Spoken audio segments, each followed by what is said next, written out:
औज़ुबिल्लाहि मिनश्शैतानिर्रजीम बिस्मिल्लाहिर्रहमानिर्रहीम रब्बिश्रह ली सदरी वयस्सिर ली अमरी वहलुल उक़दतम मिन लिसानी यफ़क़हू क़ौली। हमें कुछ फ्रैक्शंस दी गई हैं जिसमें अलजेब्रिक एक्सप्रेशंस न्यूमरेटर डिनोमिनेटर में मौजूद हैं और सभी फ्रैक्शंस आप जानते हैं रैशनल हैं क्योंकि यहाँ कोई रेडिकल नहीं है और हमें इनको लीस्ट फॉर्म में लेकर आना है, रिड्यूस्ड फॉर्म में हमें इसको करना है। तो उसके लिए आप जानते हैं हम फैक्टराइज करते हैं। फैक्टराइज करने के लिए सबसे पहले हम देखते हैं कहीं कुछ कॉमन तो नहीं आ रहा, कहीं कोई फॉर्मूला तो नहीं लग रहा। तो इन सब चीजों को चेक करते हुए हम सवाल को आगे बढ़ाते हैं। तो पहला देखते हैं, यहां आप देख सकते हैं कि एक होल स्क्वायर मौजूद है और z पर भी स्क्वायर मौजूद है। अब आप देखें दो टर्म्स, आप जानते हैं ब्रैकेट के अंदर भले 50 लाख टर्म्स हो मगर वो एक टर्म माना जाता है जब तक कि वो क्लोज ब्रैकेट है। तो यहां पर पहली टर्म x प्लस वाई का ब्रैकेट है जिसके ऊपर स्क्वायर है, दूसरी टर्म z है जिसके ऊपर स्क्वायर है। और आप जानते हैं और दोनों पर स्क्वायर्स हों तो हम फर्स्ट टर्म को a मानते हैं, सेकंड टर्म को b मानते हैं और ये इक्वल होता है a प्लस बी और a माइनस बी के। यानी कि स्क्वायर के नीचे लिखी हुई टर्म्स को हम एक बार प्लस करके और एक बार माइनस करके लिखते हैं। तो एग्जैक्टली ये काम हमें ऊपर करना है। तो ऊपर हम क्या करने वाले हैं, x प्लस वाई के साथ प्लस z लिख दिया और फिर x प्लस वाई के साथ माइनस z लिख दिया और डिनोमिनेटर में ये x plus y plus z as it is. और आप देख सकते हैं अगर प्लस माइनस का कंप्लीट सिस्टम सेम हो और वो सिस्टम मजीद किसी वैल्यू से प्लस या माइनस ना हो रहा हो तो आप उसको कैंसिल कर सकते हैं। अभी तो हम x plus y plus z से x plus y plus z cancel कर सकते हैं क्योंकि ऊपर वाला x plus y plus z भी किसी वैल्यू से आज चैप्टर नहीं हो रहा, नीचे भी x plus y plus z किसी वैल्यू से आज चैप्टर नहीं हो रहा। लेकिन अगर सिर्फ इसके आगे प्लस वन लगा होता तो अब आप x plus y plus z से x plus y plus z cancel नहीं कर सकते थे। ये हम इसके अकेले होने का एडवांटेज उठा रहे हैं, अकेला है ना मार दो तो उड़ गया और x plus y minus z ये इसकी लीस्ट फॉर्म आ चुकी है। वैसे यहां आगे बढ़ते हैं, यहां हम देखें तो m के ऊपर तो स्क्वायर है मगर 6m पर तो स्क्वायर नहीं और ना दूर दूर तक हम इसको होल स्क्वायर में बंद कर सकते हैं।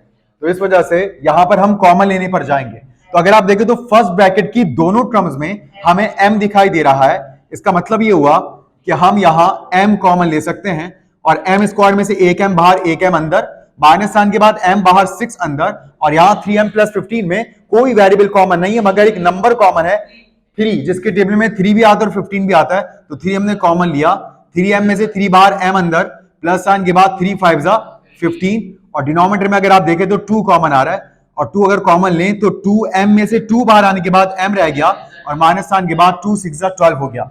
अब फर्दर m और 3 ये मल्टीप्लाई होकर 3m हो जाएगा, साथ ही साथ नीचे m माइनस इसका जो सिस्टम है और ऊपर जो m माइनस का सिस्टम है सिर्फ मल्टीप्लाइंग फॉर्म में है, कहीं से भी प्लस माइनस नहीं हो रहे, इसको भी आप कैंसिल कर सकते हैं। तो ये कैंसिल कर दिया, 3m के आगे ब्रैकेट मौजूद है एक और m प्लस 5 का और डिनोमिनेटर में 2 मौजूद है। यूं ये सवाल मुकम्मल हुआ।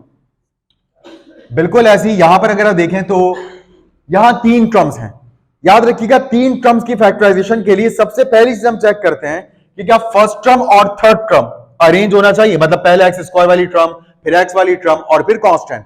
अरेंज अगर है तो क्या फर्स्ट टर्म और लास्ट टर्म परफेक्ट स्क्वायर है? अगर फर्स्ट और लास्ट टर्म परफेक्ट स्क्वायर हो तो दूसरी चीज चेक करें क्या फर्स्ट टर्म और लास्ट टर्म दोनों के साइन सेम है।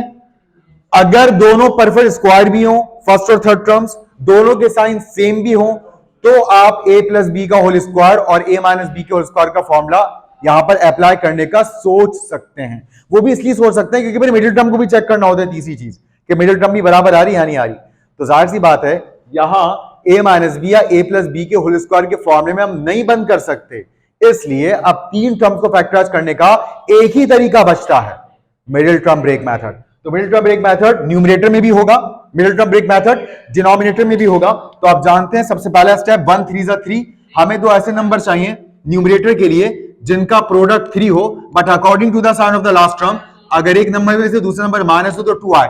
तो फर्स्ट अटेम्प्ट में आपको फैक्टर मिल गया। 3 को अगर आप 1 से डिवाइड करें तो क्या आता है 3 और 3 में से प्लान के मुताबिक माइनस करके देखें 1 को तो 2 आता है। तो 3 1 जा 3 और 3 माइनस 1 2। तो ऊपर के तो हमें ये फैक्टर मिल गए, मिडिल टर्म को हम तोड़ देंगे 3 और 1 में।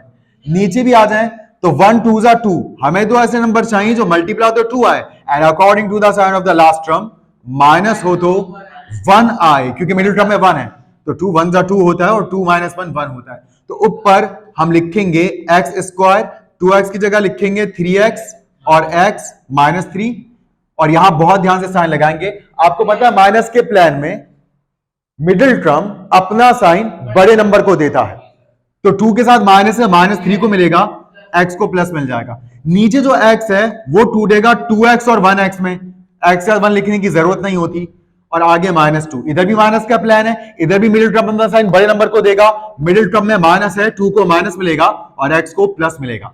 अब आपके सामने 4 टर्म्स हैं, और जब 4 टर्म्स हो तो हम 2-2 टर्म्स करके कॉमन लेते हैं। तो फर्स्ट 2 टर्म में अगर आप देखें तो x कॉमन आ रहा है, एक्स स्क्वायर में से x बाहर, x अंदर, माइनस साइन के बाद 3x में से x बाहर, 3 अंदर, प्लस साइन के बाद यहां कुछ कॉमन नहीं है, मतलब 1 कॉमन ले सकते हैं। 1 x ही x होता है, प्लस माइनस माइनस ही होता है, और 1 3 होता है।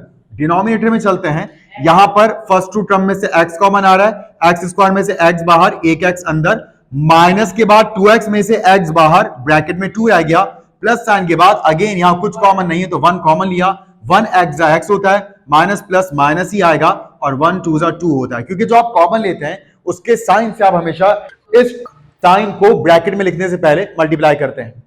अब आप देखें तो ऊपर भी 2 टर्म्स है और नीचे भी 2 टर्म्स है, क्योंकि ब्रैकेट्स बन गए हैं और ब्रैकेट ही कॉमन आ रहे हैं, तो x -3 का ब्रैकेट कॉमन, फर्स्ट टर्म में से ब्रैकेट बाहर आने के बाद x रह गया, और सेकंड टर्म में से ब्रैकेट बाहर आने के बाद +1 रह गया, और डिनोमिनेटर में नीचे भी 2 टर्म्स हैं, और यहां x -2 का ब्रैकेट कॉमन आने के बाद फर्स्ट टर्म में से x रह गया और सेकंड टर्म में से सिर्फ +1 बचा।